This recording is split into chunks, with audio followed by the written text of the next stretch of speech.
Di mana titik tidak masuk akalnya? Di mana titik tidak masuk akalnya? Aksara film passwordnya. Innalillahi. Aduh. Hai guys.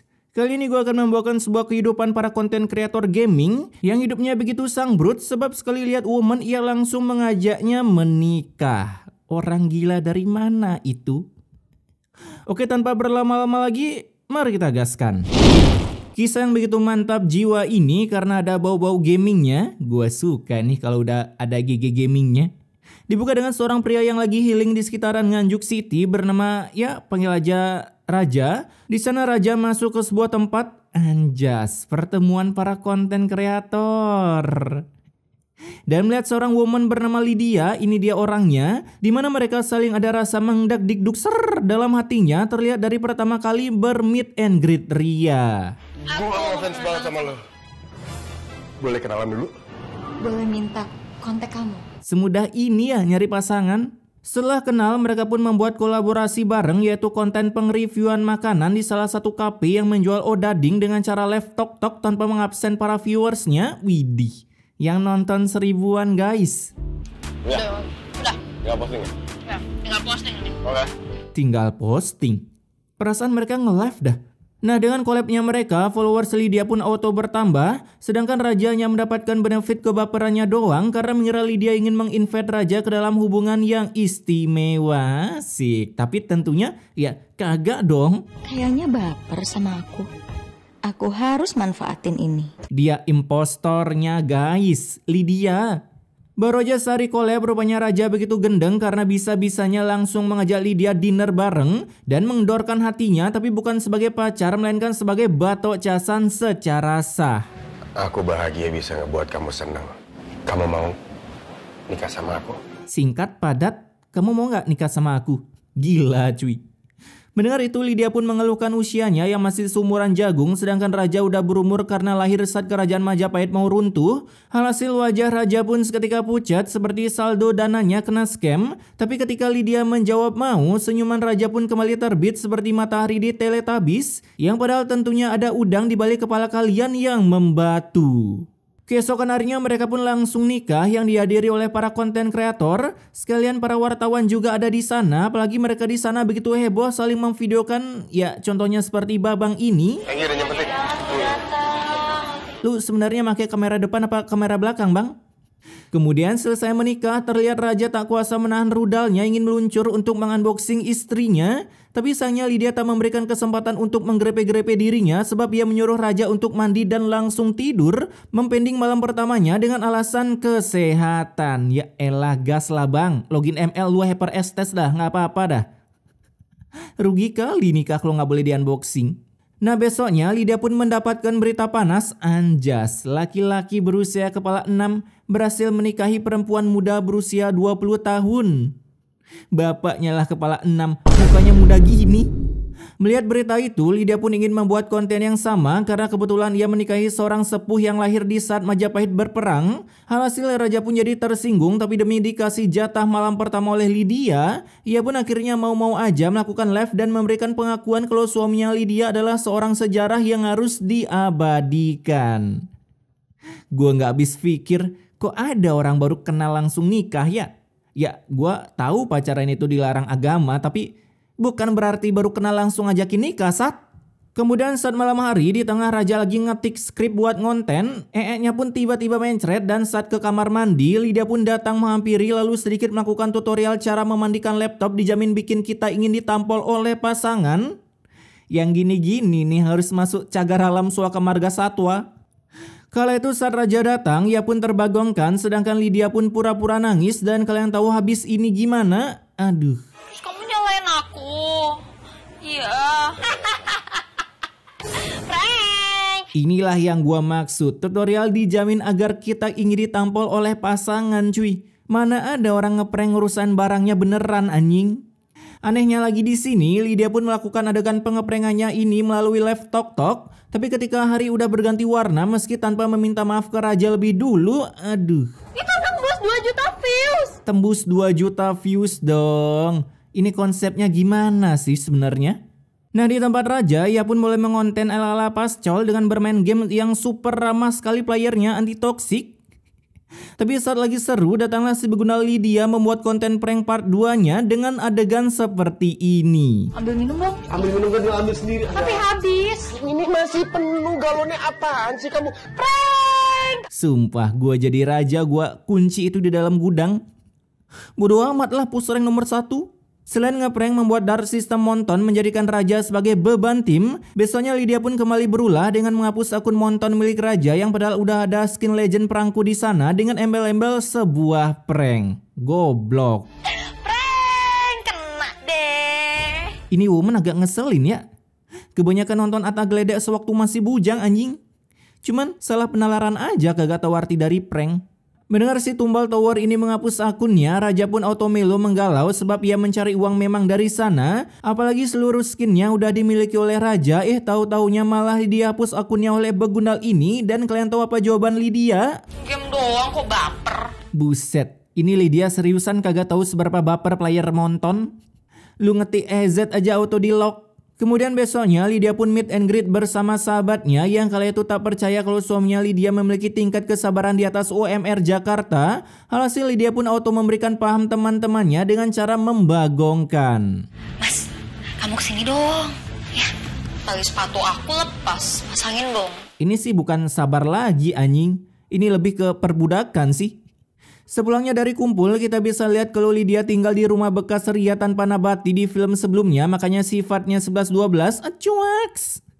Dimana selesainya kumpul, mereka pun memutuskan untuk jogging bareng di sore hari, tapi harus dibuka dengan opening live dulu oleh Lydia. Oh, yang ono dikit-dikit ngonten, yang ini dikit-dikit nge-live. Namun sayangnya saat baru beberapa putaran, jantung Lydia pun mengdak-dikduk serkan, tapi dikira ini hanyalah prank oleh raja, sehingga ia pun tak percaya. Namun ketika Lydia tepar begitu saja sambil mengucapkan salam perpisahan, Mas, makasih untuk semuanya, Mas.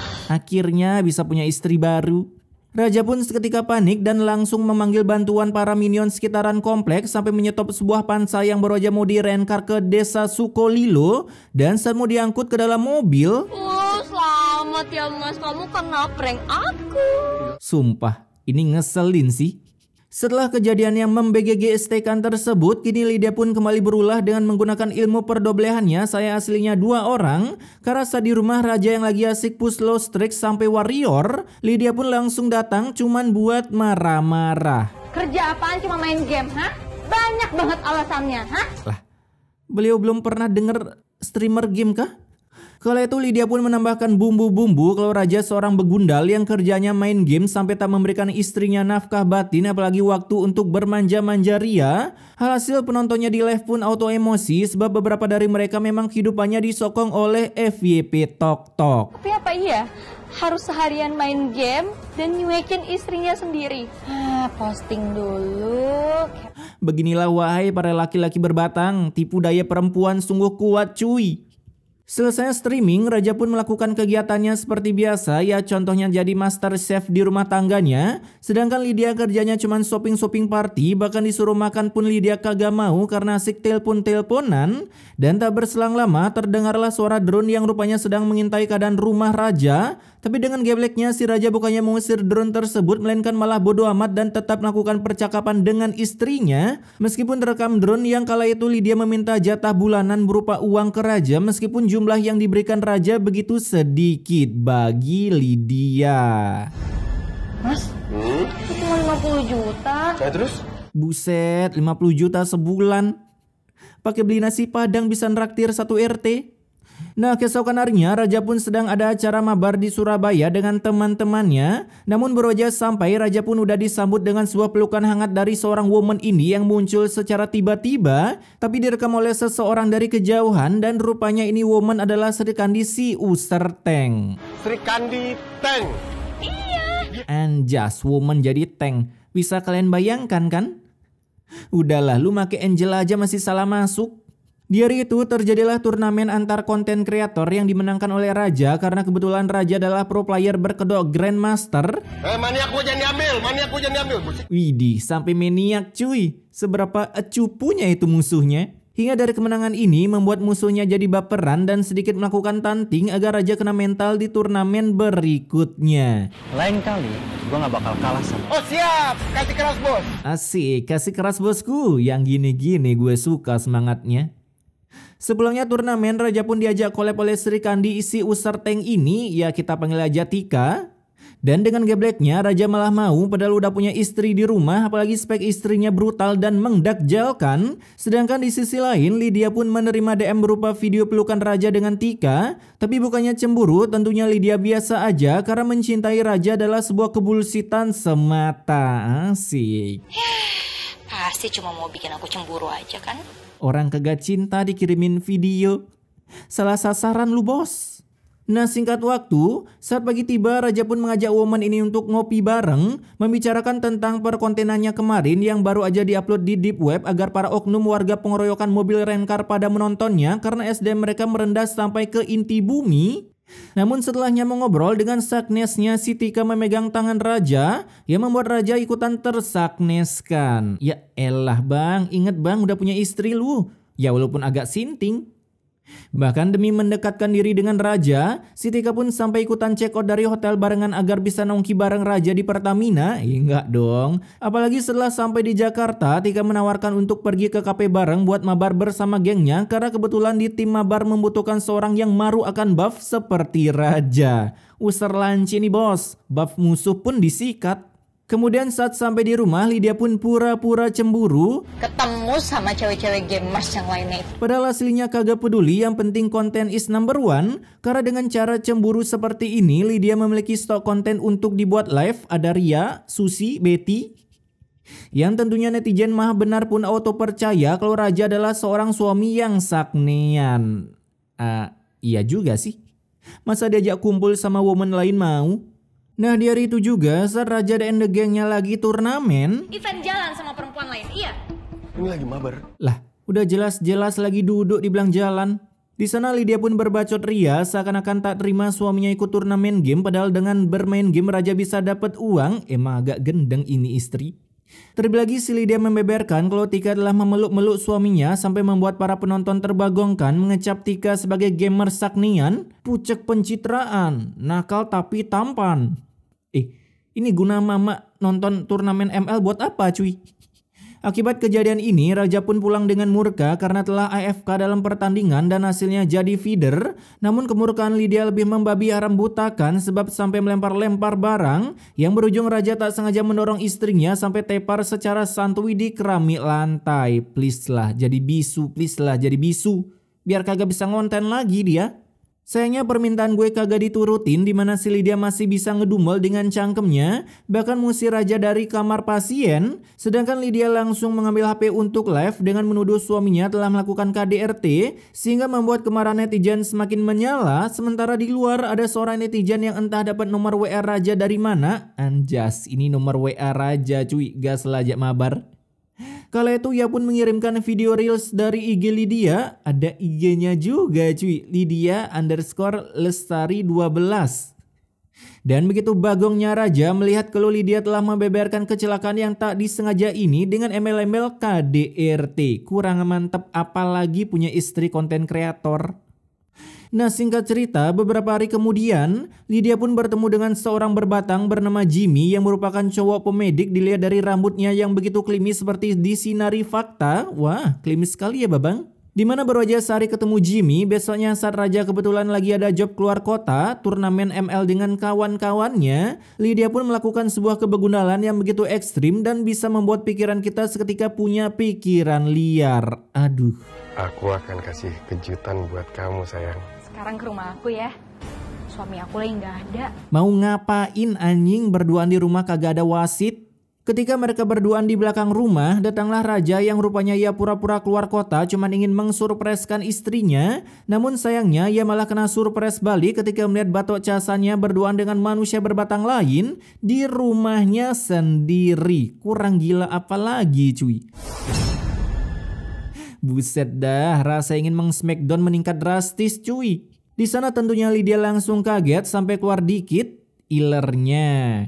Karena begitu panik mencari alasan yang tepat dan ketemulah alasan yang begitu tolol. Aku suami kamu belain dia. Tapi ini juga gara-gara kamu yang mendua duluan sama perempuan yang namanya Siska itu. Malah balas dendam. Mendengar pengakuan yang kagak masuk akal itu, ya kalau sakni aja, nggak usah sok-sokan alasan balas dendam anjing. Begitulah isi hati raja. Alhasil raja pun langsung membuat klarifikasi tentang kebegundalan istrinya yang baru aja mau diberikan surprise malah disurpresin balik dengan berduaan bersama laki-laki lain di rumahnya sendiri. Kurang mantep apalagi itu sakitnya. Nah, video tersebut pun akhirnya diupload dan dilihat oleh Lydia. Anjas, ada IG-nya raja cuy. Gas lah, silaturahmi kita pinjam dulu 100 sampai mampus. Dimana melihat itu, Lydia pun bukannya cuman diam, ia pun ikutan bikin konten klarifikasi dan memutarbalikan fakta, berbuat playing victim seakan-akan ia mengundang rudal ke rumahnya. Akibat raja begitu sibuk sampai tak bisa memberikannya perhatian. Gendeng bener.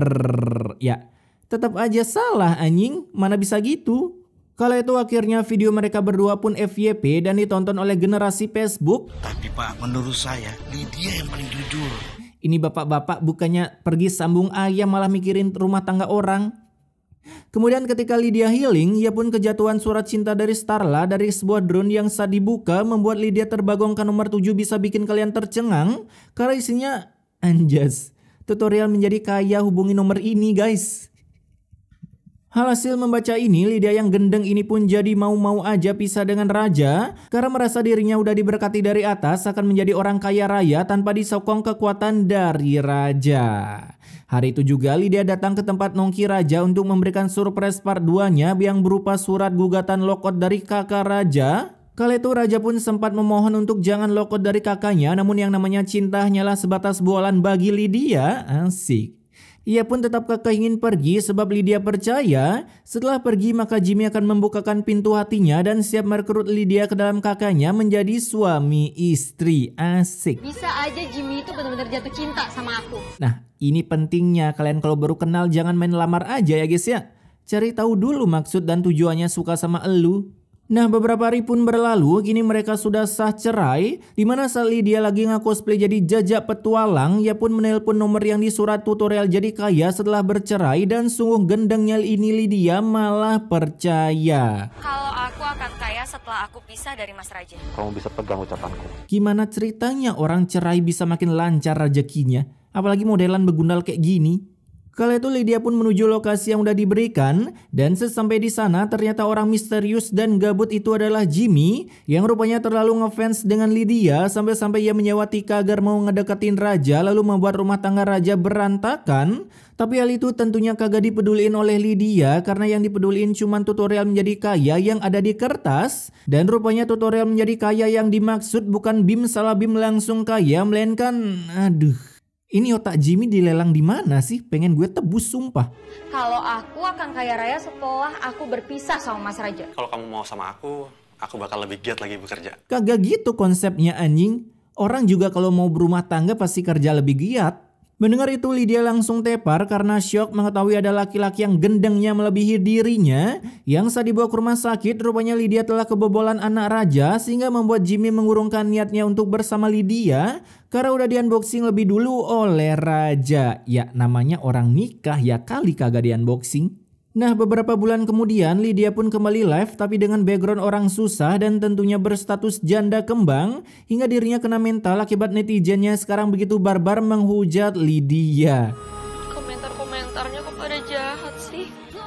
Kehidupan disokong netizen. Kemudian merasa udah susah hidup luntang-lantung apalagi bayar kontrakan begitu mahal. Dengan gilanya Lydia pun datang ke rumah raja berniat untuk login kembali ke kakaknya. Tapi sayangnya udah lebih dulu Tika yang login sampai membuat Lydia terbagongkan. Karma is real brother. Akibat syok, Lydia pun ditransfer ke rumah sakit dan berhasil meloginkan calon member FF dengan cara normal. Tapi beroja bayi itu akan diadopsi oleh raja agar menghilangkan beban Lydia yang kini miskin. Lydia pun malah tiba-tiba mengwastetkan diri yang entah karena apa gue juga kagak tahu. Kamu gak usah khawatir, ngebesarin dia dengan penuh kasih dan sayang. Ini gimana ceritanya tiba-tiba meninggal? Oke, pesan immortality-nya di sini pentingnya belajar daya tahan kesangbrautan, karena jika kita sedang berada di atas dan kebetulan belum memiliki pasangan, maka sangat susah untuk mencari yang benar-benar setia, sebab orang yang datang udah pasti ada maunya, yang tak lain adalah harta tahta warisan keluarga kita. Jadi daripada nunggu pasangan sukses baru dideketin, ya kenapa nggak nemenin pasangan dari nol aja sampai sukses? Karena ingat cuy, semua bunga teratai akan mekar pada waktunya. Asik. Oke, gua Wisnu, stay wak-wak guys.